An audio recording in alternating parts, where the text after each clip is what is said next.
Find this and other great figures at BigBadToyStore.com.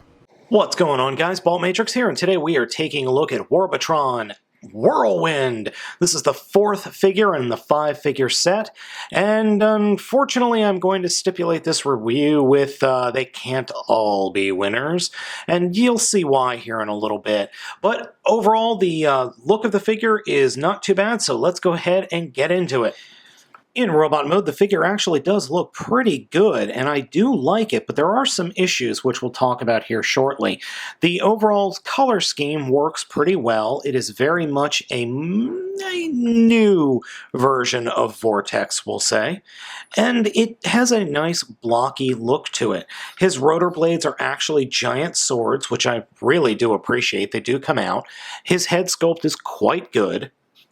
And if the camera would actually focus, I could show you the head sculpt a little bit better. It is definitely an homage to the original G1 figure and works very well. Does not have the best light piping, even though most of the head is open light piping in the back. It doesn't always work because that screw is in a very strange place, so it doesn't always get to him. But his cockpit and these guns that are attached to his shoulders do have excellent light piping though, which is weird. Overall, the robot mode isn't too bad as long as you don't try to fiddle around with him too much, because parts have a tendency to just flip and fold and move on their own, which is a shame. My biggest complaint of the figure has to do with his feet. And the feet are highly poseable, but that's a major detriment in all honesty. Yes, his toes are on ball joints, that's not the problem. It's his heels. His heels are on these hinges and ball joints, and they constantly move. They constantly fold up like this on the back of the leg, and it becomes a real problem, especially because the figure's a tad bit top heavy, so you have these bits that just don't hold him up at all.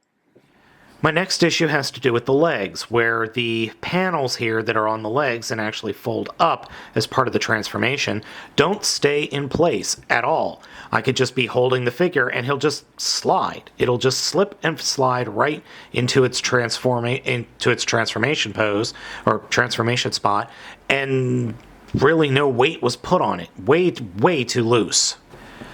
Yet another issue has to do with the accessories, these guns. The pegs that they are pegged into, they're not pegged in all that tightly, so very little pressure will cause them to fall, and I have a tendency to drop them.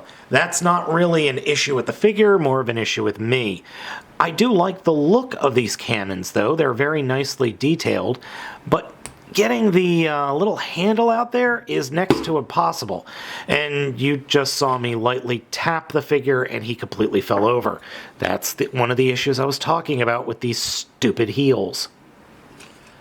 The figure has all the expected posability: ball joint in the head, swivel in the shoulder, double hinge ratcheting in the shoulder as well. Elbow joint, fists do move, hands open and close, torso articulation, set of ratchets in the hip, swivel at the thigh, and then a hinge at the knee, and then the articulation in the feet that we've already talked about. The rotors do spin freely as long as nothing's in their way. The last thing in robot mode to mention is his giant hand cannon.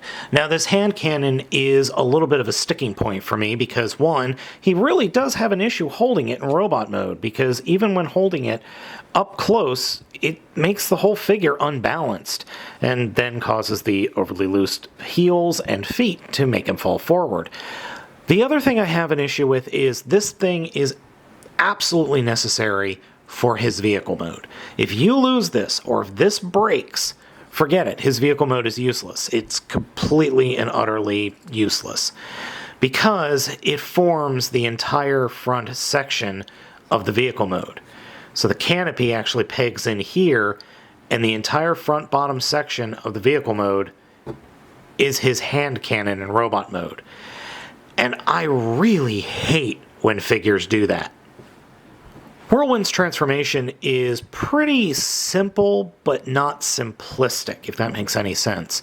To start with, we're going to take the head and make sure it is pointing forward, grab the canopy and flip it up towards his head, grab the back of the figure at the rotors and unpeg the rotors from the back of the shoulders, and then flip it all the way up.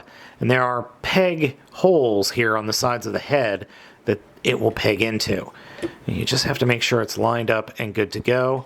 And then you peg the canopy into that spot. So then you end up with this pseudo-Gerwalkish mode. Then take the legs and combine them.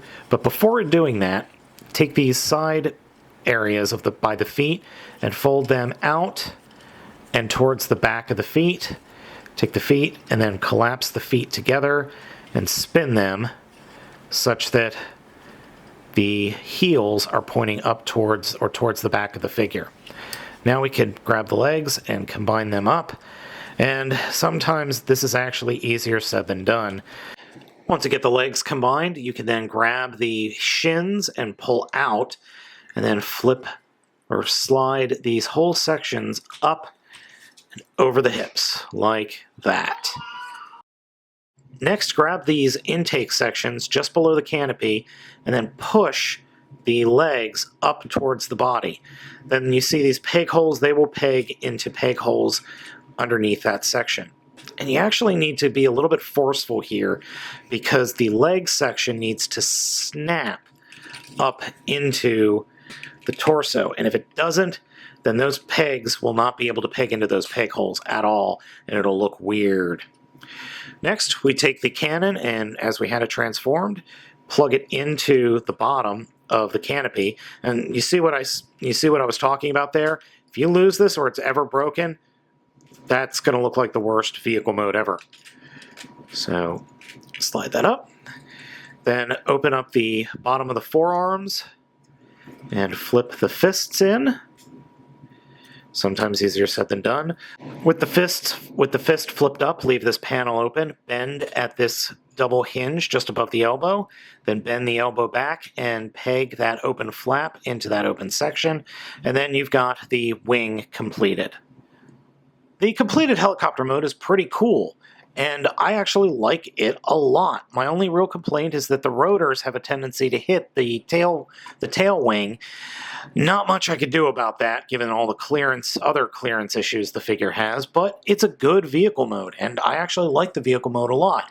And I find the transformation fun as well. I just wish the robot mode was better. I find that the robot mode is actually not colorful enough compared to the other guys, and it's just not that great of a robot mode. But that being said, vehicle mode's pretty awesome. Thank you guys for joining me in this video review. As always, I am Baltmatrix, asking you to like, comment, and subscribe, and please be sure to check out my channel for the next video review. I'm Baltmatrix, and I'll catch you next time.